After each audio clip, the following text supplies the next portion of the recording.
I mean, from 1980 until 2008 is where the cup was formed for gold, where that hit the 800 high of 1980 to the 800 or so in 2008.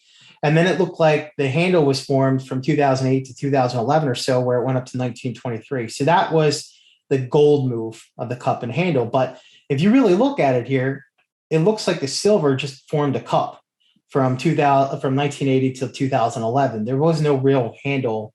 It just looked like it met the all-time high.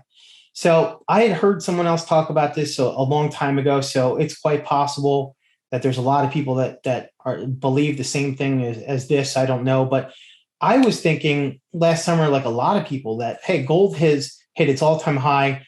When is silver going to hit its all-time high at $50 with its cup and handle?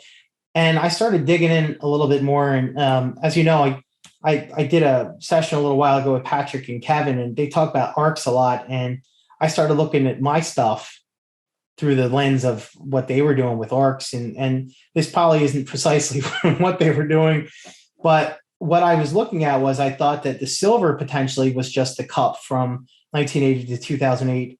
And from what I had heard people say, the cup and handle, the cup forms in a certain amount of time, and then the handle forms like in a third of the time.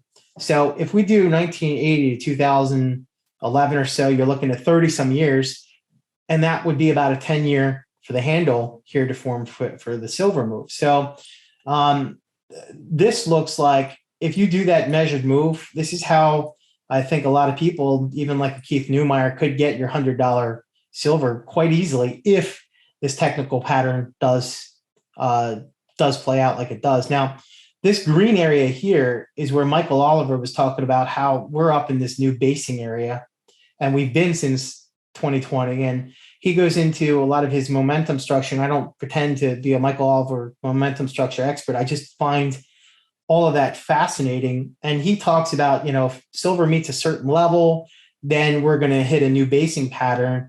And this new base may be, maybe a rectangle a little further up, and then we may base a little higher up. And so then this next basing pattern, like you can see right now, we're in this sideways channel for the last year or so. Now people, can see the silver high and then how it got knocked down, but you can see these channels where they trade sideways. So Michael Oliver is potentially suggesting that maybe once we go over 30, we'll be in a basing pattern between 30 and 50 for a while. And that corresponds with, I have the momentum structure brought up here. And then if you're looking at the momentum structure with all of the arcs and all that other fun stuff, you can see down here how this plays along with the RSI on a weekly here. Whereas like if you're at the bottom of the arc, you can see how this RSI goes all over the place. But if you're in the downside of an arc, you can see how the RSI typically stays between 30 and 50. And the upside of an arc, you can see how, generally speaking, you're between 50 and 70. So what this looks like is potentially that this weekly, over the next couple of weeks, months, whatever will be, you'll be bouncing back and forth in here. And then eventually we're going to hit this new basing pattern on our way potentially to 100. Now, is that next month? Is it next year? It's probably a couple of years out. But we had talked about some other things with solar and investment reasons why some of this might actually drive this as well, we can get into. Yeah, those real fundamental factors could possibly help push that price. And it's interesting to look at the technical patterns.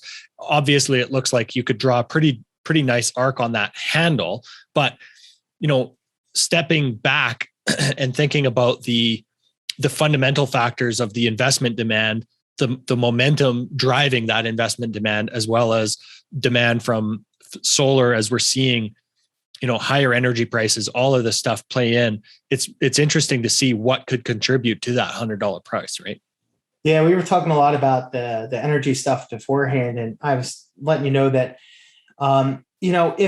if this inflation thing has taken hold, and now it's starting to see that, even Jack on Twitter is talking about hyperinflation now. I'm not saying we're in hyperinflation, but if it's now widely kind of agreed upon that we're in some sort of inflationary environment, I told you about the Rafi Farber quote that he probably mentioned to you about how if we're in inflation, like before inflation, people buy what they need. But if you're in inflation, you're looking at a situation where you want to buy what you need in the future now, to kind of, minimize your costs. So I'm looking at it like, if you want to buy a bunch of meat right now and freeze it, it's going to be a lot cheaper now than if you wait a year from now and beef prices are 50 cents. So this demand then also kind of spirals into creating more supply chain issues, which then further creates inflation. So it's a self-fulfilling prophecy, if you will. But with that, I'm looking at, well, okay, my food prices might be higher a year from now, but I think my energy prices can be a lot higher a year from now. So I started going down that rabbit hole of solar. And we can talk about that a little bit if you want, but I wrote a little bit of a series on that. But the big picture with the solar concept is that it's maybe. So basically, I wrote an article about this a couple months ago, and it more or less kind of predicted a much higher GDX price was coming in. I'm very happy about that. But what I was doing was I was essentially going back a year or so, and I was taking the price of gold divided by GDX and taking the price of silver divided by SILJ, because I'm like, in my head, if I'm buying options of like SILJ, so let's just say I want SILJ at $17 in January, 3 months from now. Well, what silver price would I be expecting in order for SILJ to be $17? So that's what kind of got me there. And I'm like, well, you know what? Let me take a look at this relationship.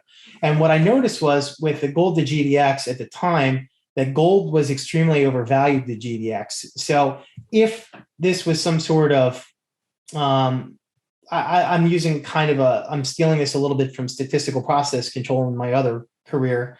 But if you have an upper control limit and a lower control limit, and you have some sort of mean here, the idea is that over a course of a period of time, there would be a mean reversion. So if this would to mean revert, it would show that the gold price would either go down or the GDX price would go up, or a combination thereof. So what that was telling me is that GDX was pretty much a good idea to be a buy over gold at the time. And I did the same thing. So this is a gold chart, but I did this further down with SILJ, and it showed me the reverse. It showed me that a whole bunch of the SILJ options I had was a very bad idea. And I wish I had done this before I bought a bunch of the SILJ options. But the concept was that SILJ was extremely overvalued to silver, meaning that it kind of had a lot of strength. While the silver price was going down, SILJ was kind of going sideways. So SILJ had a lot of strength. And basically, at that point in time, it was probably better to buy silver than SILJ.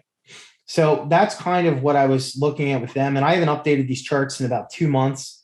But I would suggest that if you take a look at those charts of you divide SILJ, silver by SILJ, or gold by GDX, or Huawei, or whatever index you want to use, you can kind of see if GDX or SILJ is overvalued or undervalued to the underlying metal at the moment. So that was kind of where I was going with that. And if you look at that, if GDX is completely undervalued to gold, then you start thinking like the big gold miners like a Newmont or a Barrick are undervalued to gold because they make up a lot of the GDX index. So that's kind of how I'd be looking at maybe a good time to buy miners, or would that suggest maybe gold would be coming down and like, so it was just kind of a tool to use in concert with, some of the technical analysis and fundamentals.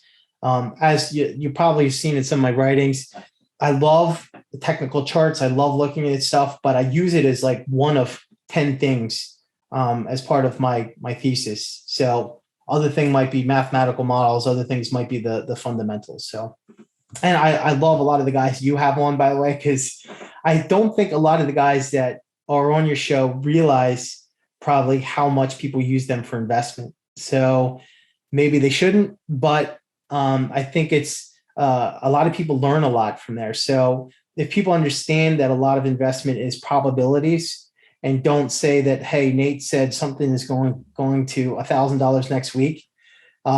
Look at it all through the lens of probabilities, and hopefully that the guy you're following is more right than wrong. So.